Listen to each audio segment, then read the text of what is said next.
31장 여호와께서 모세에게 말씀하여 이르시되 이스라엘 자손의 원수를 미디안에게 갚으라. 그 후에 내가 내 조상에게로 돌아가리라. 모세가 백성에게 말하여 이르되 너와 함께 있는 사람들 가운데서 전쟁에 나갈 사람들을 무장시키고 미디안을 치러보내어 여호와의 원수를 갚되 이스라엘 모든 지파에게 각 지파에서 1000명씩을 전쟁에 보낼지니라. 하매 각 지파에서 1000명씩 이스라엘 100만 명 중에서 12,000명을 택하여 무장을 시킨지라.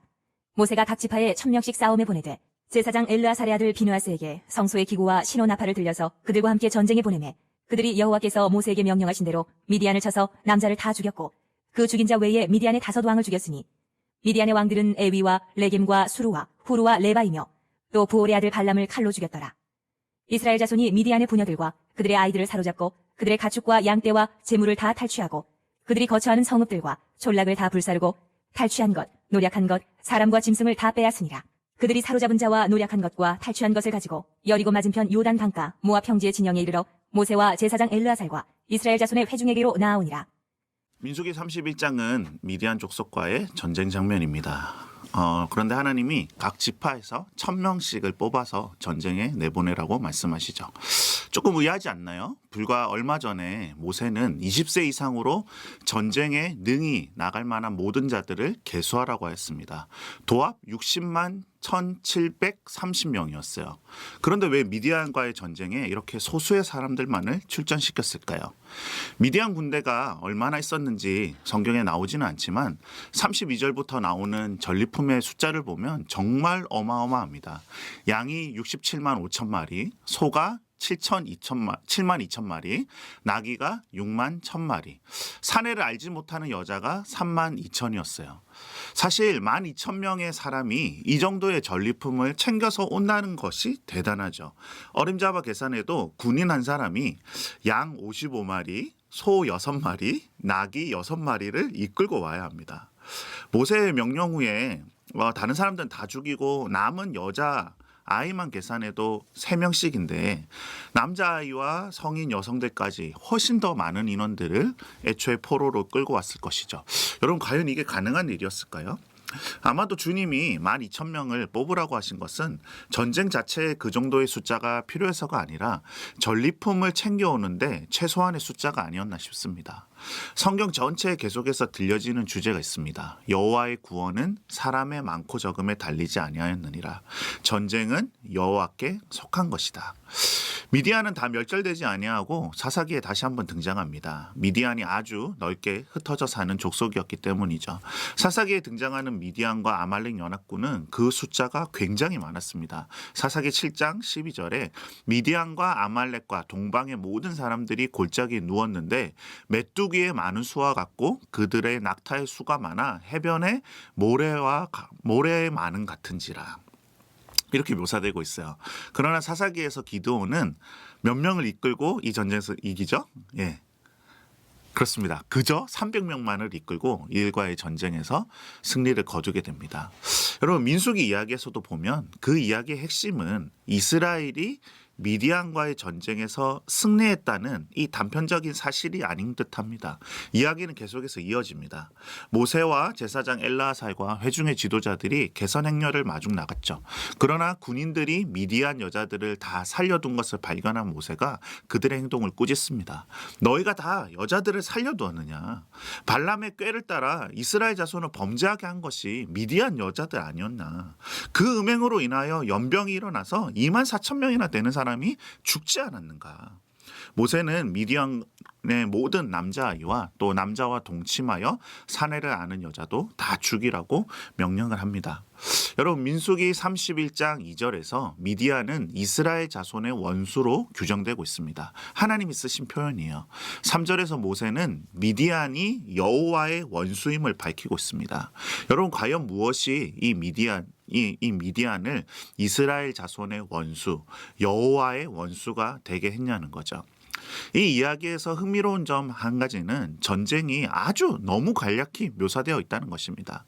보통 전쟁 영화를 보면 어떠하죠? 전쟁 씬이 가장 하이라이트에 배치가 되겠죠. 막 사람이 죽고 죽이는 그런 전쟁의 한복판, 총소리와 대포 소리와 폭탄이 터지는 소리가 귀에 쟁장하고 손에 땀을 쥐게 하는 흥미진진한 장면들이 이어지지 않습니까? 그러나 성경의 초점은 미디안과의 결전에 맞춰져 있지 않습니다. 그것은 마치 너무 당연한 승리인 것처럼 묘사가 되고 있어요. 어떻게 12,000명만으로 미디안을 이기고 60만 마리가 넘는 양떼를 이끌고 오게 되었는지 성경은 설명하고 있지 않습니다. 이스라엘의 진짜 싸움은 미디안과의 싸움이 아니라 전쟁의 전리품을 어떻게 처리할까 하는 문제였습니다. 전쟁의 전리품, 특별히 그 가운데 미디안 여자들은 이스라엘 군대에게 유혹거리가 되었습니다. 만약 이스라엘의 남자들이 미디안의 여자들을 취한다면 다시 한번 부올에서의 사건이 이스라엘을 덮치게 될 테이죠. 발람은 이미 알게 되었습니다. 외적인 저주나 외적인 공격만으로는 절대 이스라엘을 이길 수 없다는 것을요. 이스라엘을 무너뜨릴 수 있는 단 한 가지 방법은 이스라엘 그들로 하여금 하나님을 배신하도록 만드는 것이었습니다. 그들이 음행할 때에 하나님의 보호하심이 그들을 떠나게 되어 있었다는 것이죠. 그것이 부올 사건의 본질이었습니다. 질문 드리고 싶어요. 그리스도인의 적은 누구입니까? 우리가 싸우고 있는 대적은 누구입니까? 여러분 혹시 반지의 제왕이라는 영화를 보셨나요? 이 원작자인 톨킨은 기독교 세계관을 가지고 이 소설을 적었습니다. 반지의 제왕에는 두 가지 전쟁이 함께 그려지고 있어요. 한편에서는 빛의 군대와 어둠의 세력과의 전쟁이 막 수십만 명의 등장인물이 나오면서 대결전이 막 펼쳐집니다. 그러나 그 전쟁 이면에 아주 조용하게 펼쳐지고 있는 또 다른 전쟁이 있어요. 주인공인 프로도는 자신이 가진 절대 반지를 반드시 파괴해야만 했습니다. 사실 외적으로 벌어지는 이 거대한 전쟁은 프로도가 어떤 선택을 하느냐에 달려 있었습니다. 그런데 이 프로도가 그 반지의 유혹에 계속 빠집니다. 그 영화를 보는 우리의 시선은 막 수십만 명이 뒤엉켜서 싸우는 그 멋진 장면을 막 재미나게 감상하게 되죠. 그러나 그 싸움의 진짜 성패는 프로도가 자신의 유혹을 꺾느냐 마느냐에 달려있다는 사실입니다. 성경을 밝히고 있습니다. 우리의 싸움은 혈과 육에 대한 것이 아니라고요. 에베소서 6장 12절 13절에 우리의 씨름은 혈과 육을 상대하는 것이 아니요 통치자들과 권세자들과 이 어둠의 세상 주관자들과 하늘에 있는 악의 영들을 상대함이라. 그러므로 하나님의 전신갑주를 취하라. 이는 악한 날에 너희가 능히 대적하고 모든 일을 행한 후에 서기 위함이라. 그리스도인의 씨름이 혈과 육을 상대로 하는 것이 아니라는 말은 무슨 뜻일까요? 여러분, 적은 우리 안에 있습니다. 우리가 싸워야 할 영적인 전쟁은 1차적으로 우리의 내면 안에서 벌어집니다. 그렇습니다. 우리가 배운 대로 영적 전쟁의 가장 큰 범위는 온 열방입니다. 구약에서 가나안 땅을 이스라엘에 허락하신 하나님은 이제 신약 시대에 예수님의 제자들에게 온 열방으로 가서 제자 삼으라고 명령하셨죠. 그러나 이스라엘의 가나안 정복 전쟁처럼 진짜 혈과 육을 가진 사람들과 싸우고 그들을 죽이라는 그런 명령을 하신 것은 아니죠. 우리는 복음을 전하고 온 세상 가운데 예수의 제자를 키워내는 일에 헌신해야 합니다.